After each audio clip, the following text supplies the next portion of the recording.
Yeah, it's interesting to see the kind of procurement technology landscape, which has absolutely exploded over the last 3 to 4 years. Dr. Eloise Epstein at Kearney has this kind of market map, and when she first started doing it, it was it wasn't threadbare, but it wasn't packed. It's just absolutely expanded. It's incredible. There's so many, and that's a selection of kind of like the best vendors that that fit into the different categories. But I think that's a very good indication of the requirement for technology to be used to underpin that scalability and that sustainability. It's interesting. I was presenting at the Consultancy Procurement Council conference in the UK in London recently, or really very much for kind of consultancy and professional services category managers and senior procurement people in that area, run by the Consultancy Procurement Council. And we did a presentation on what we're doing using generative AI to create requirement specifications. So super cool stuff. We've got a tool called Scope IQ, which is really leveraging this stuff to do some pretty amazing things. But it's quite interesting when you drill into the detail of it, and when you're getting questions from people, they're asking about things like IP, data security. Obviously helps when you get people like Microsoft getting involved. But also things like, is AI, whose job is this going to take? And it's really interesting. I look at the use of technology, automation, whether it's using AI or not within procurement. It's not there to take people's jobs. It's there to automate the stuff that needs to be automated. You've got some procurement teams, if they're not supported effectively by technology, they're drowning in the manual process. It's very transactional. They can't get into that strategic or even tactical mindset that you were kind of talking about earlier of trying to align with the business objectives. And certainly with the AI thing, I think it's quite interesting.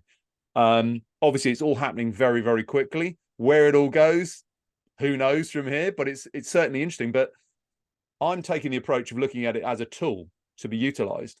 And people say AI is going to take people's jobs. Well, in the short term, it's going to be people that are using AI that are going to take other people's jobs because they're just going to be more effective. So I think that's exactly what I was going to say. Yeah, it's like there's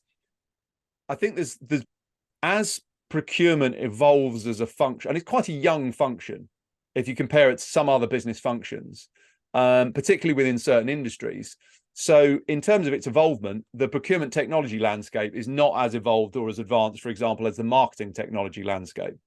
But it's getting there. There's lots of investment. There's lots of big unicorn companies coming out of it that are really growing rapidly. So I think there's always been slightly more concern within areas like procurement than, for example, marketing, that, hang on, what's this automation going to do to my job?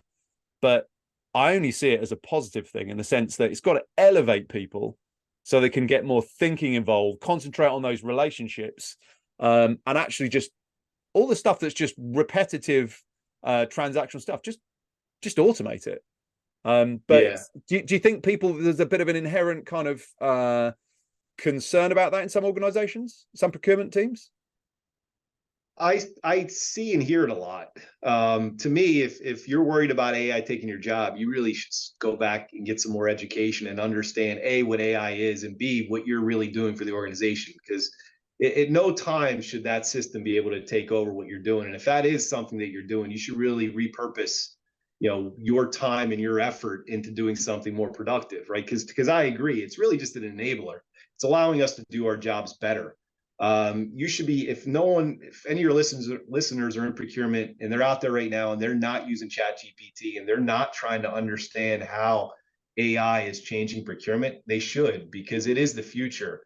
It is going to be where it's going to end up. And I actually, one piece of that I'm not sure I agree wholeheartedly on is that AI isn't that new. It's been around for a while. It's just starting to really take shape in our conversations in business, in the applications, especially in the procurement world. But it's been around a long time, and it is growing. If you're looking at the curve, I think it is quickly getting itself into business now more than the time it's been around. And I think that ChatGPT is probably what brought that to the forefront, just it being so consumer, at everybody's fingertips and able to do some really cool stuff in a very simple form. And it brought this buzz around the function. But the reality is it's been a while. It's been around for a while. I think there's some legitimacy towards the risks and the data elements and how do we make sure that it's being used positively. But as it relates to the procurement function, it absolutely needs to be inherent in everything that we do around transaction management, because that's not the best use of time. And we were, as a business, we always struggle around that piece of it, right? The data piece, the managing the contracts, the managing the spend, the transactions around that. If I could just easily have a system to do that for me versus having to manually request from my team to pull information and to put it in a pivot table and to do that and the other, everybody's going to benefit from that. They're going to benefit because now they're using their time more productively to think better instead of to do manual tasks, right? So I do believe there is a quick shift. It's been around a while, but there is a quick shift. And if folks in procurement aren't currently spending their time on understanding it and trying to apply it in their either personal life, and personal, I mean, not just their personal, but also how their function is at their job and their responsibilities, but also how the function as a whole can benefit from some leverage of technology and AI, then I think they're doing a disservice to themselves and their organizations, because it is the future. If it's not already there in companies, it needs to be.